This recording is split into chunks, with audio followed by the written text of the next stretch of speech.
आप सभी भक्तजनों को मेरी ओर से राधे राधे। आज का हमारा विषय है, कलयुग सबसे खराब युग है या सबसे बड़ा अवसर। प्रेम, भक्ति और भगवान के नाम से कलयुग को समझने की कोशिश। प्रेमानंद जी महाराज कहते हैं, सनातन धर्म में समय को 4 युगों में विभाजित किया गया है। सतयुग, त्रेता युग, द्वापर युग और कलयुग। कहा जाता है कि सतयुग में धर्म अपने पूर्ण स्वरूप में था, त्रेता युग में धर्म कुछ कम हुआ, द्वापर में और कमी आई, और कल युग में धर्म का आधार सबसे कमजोर दिखाई देता है।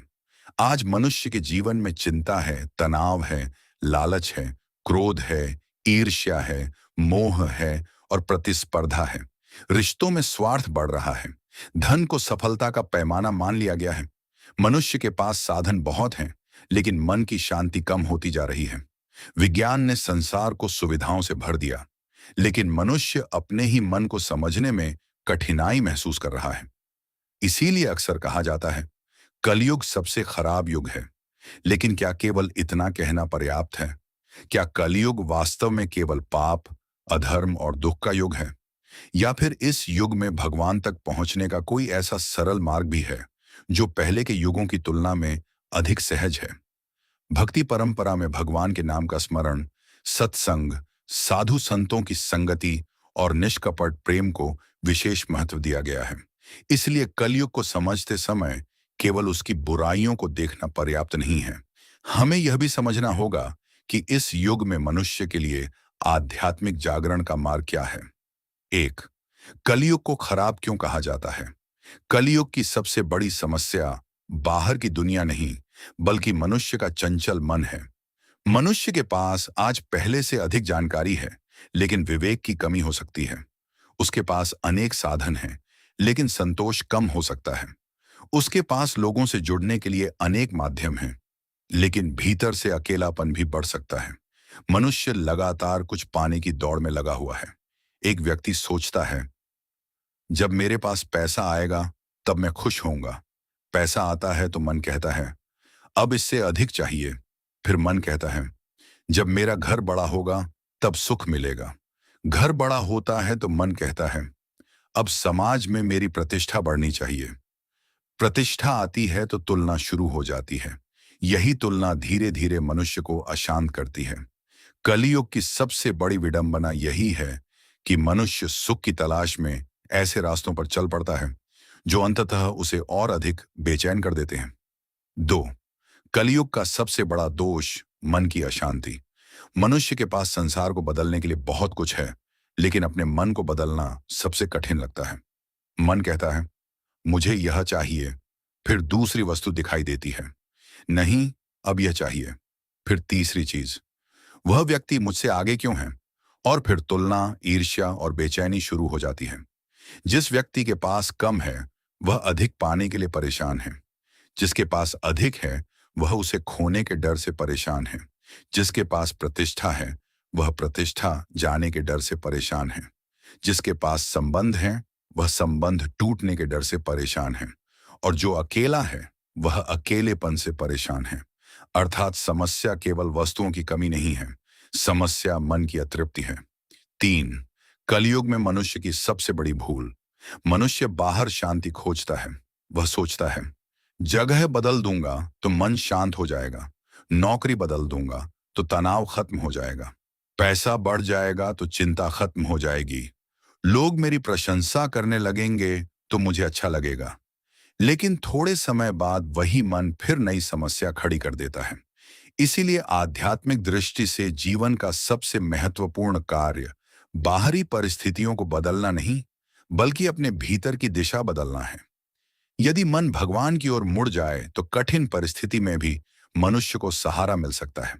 और यदि मन संसार की वस्तुओं में ही पूर्ण सुख खोजता रहे तो सुविधाएं बढ़ने के बाद भी अशांति बनी रह सकती है। 4. कलयुग में अधर्म क्यों बढ़ता दिखाई देता है? क्योंकि मनुष्य धर्म को केवल बाहरी पहचान समझने लगा है। धर्म केवल पूजा करने का नाम नहीं है। धर्म का अर्थ है सत्य, दया, संयम, करुणा, ईमानदारी, सेवा और भगवान के प्रति समर्पण। यदि कोई व्यक्ति मंदिर जाए लेकिन घर लौटकर दूसरों को धोखा दे, तो केवल मंदिर जाना उसके चरित्र को पवित्र नहीं कर देता। यदि कोई व्यक्ति भगवान का नाम ले लेकिन मन में दूसरों के प्रति घृणा रखे तो उसे अपने भीतर झांकना चाहिए। भक्ति का प्रभाव व्यवहार में दिखाई देना चाहिए।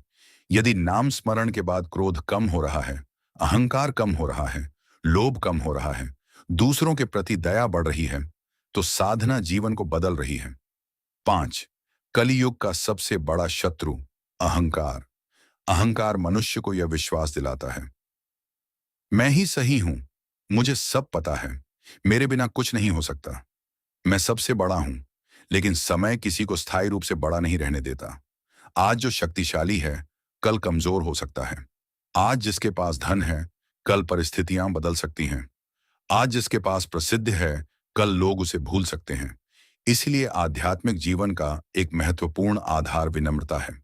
विनम्रता का अर्थ स्वयं को छोटा समझना नहीं है।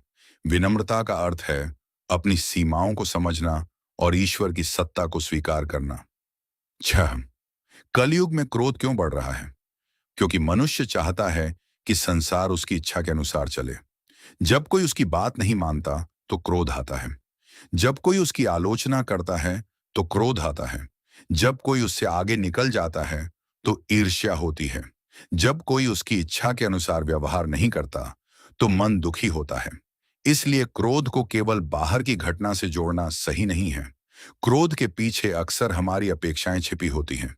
मन कहता है, सब मुझे सम्मान दें, सब मेरी बात मानें, सब मेरे साथ अच्छा व्यवहार करें। लेकिन संसार हमारे मन के अनुसार नहीं चलता। यहीं से साधना की शुरुआत होती है। 7, ईर्ष्या कलयुग की एक बड़ी बीमारी। दूसरे की सफलता देखकर प्रसन्न होना बहुत कठिन हो गया है। यदि किसी दूसरे का घर अच्छा है तो मन तुलना करता है। यदि किसी दूसरे की नौकरी अच्छी है तो मन तुलना करता है। यदि किसी दूसरे का व्यवसाय सफल है तो मन तुलना करता है। यदि किसी दूसरे के सोशल मीडिया पर अधिक लोग हैं तो मन तुलना करता है।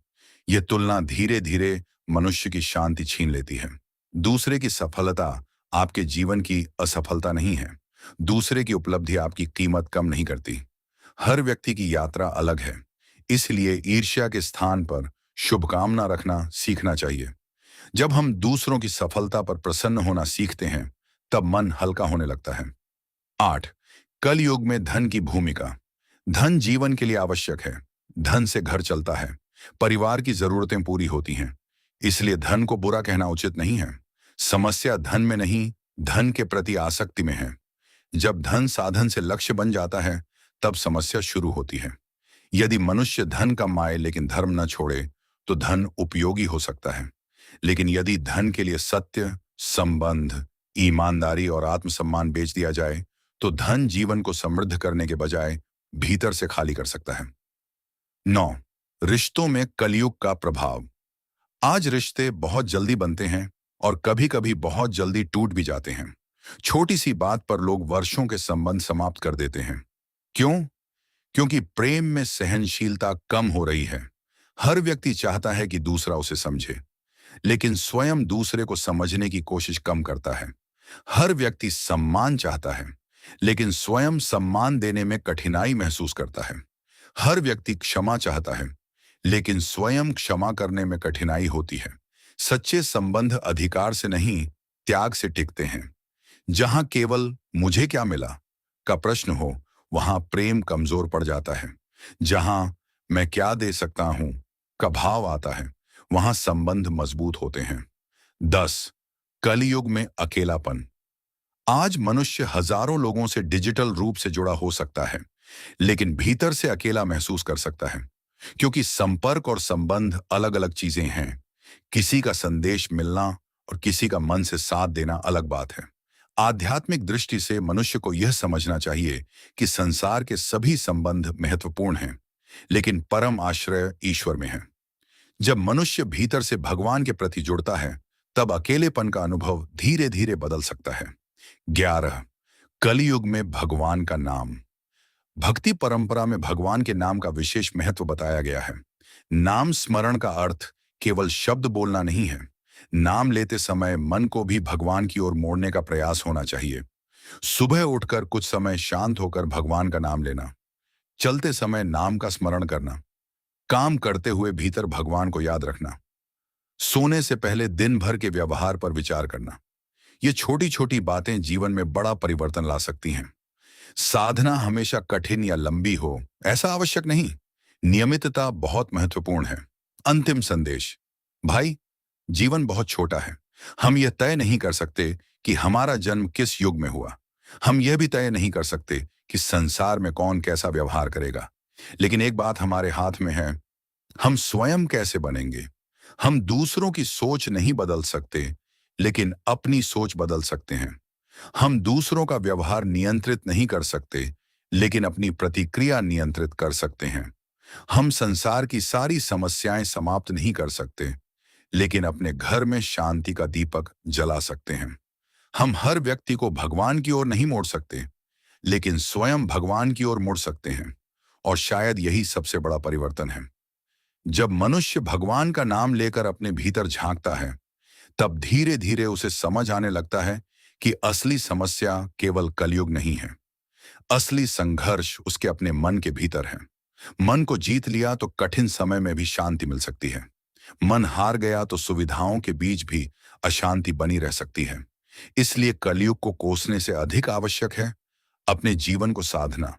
सुबह भगवान का नाम लें, अपने माता पिता का सम्मान करें, अपने परिवार से प्रेम करें, ईमानदारी से कर्म करें, जरूरतमंद की सहायता करें, किसी के प्रति अनावश्यक द्वेष न रखें।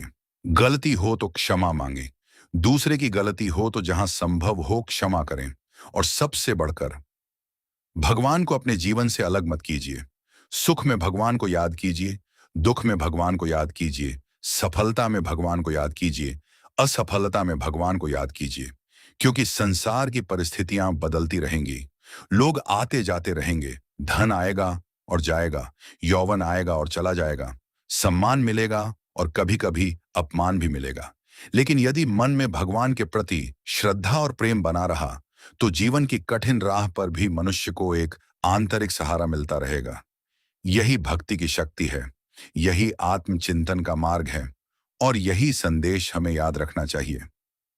कलयुग चाहे कितना भी कठिन क्यों न हो, भगवान से जुड़ा हुआ मनुष्य भीतर से कभी पूरी तरह अकेला नहीं होता।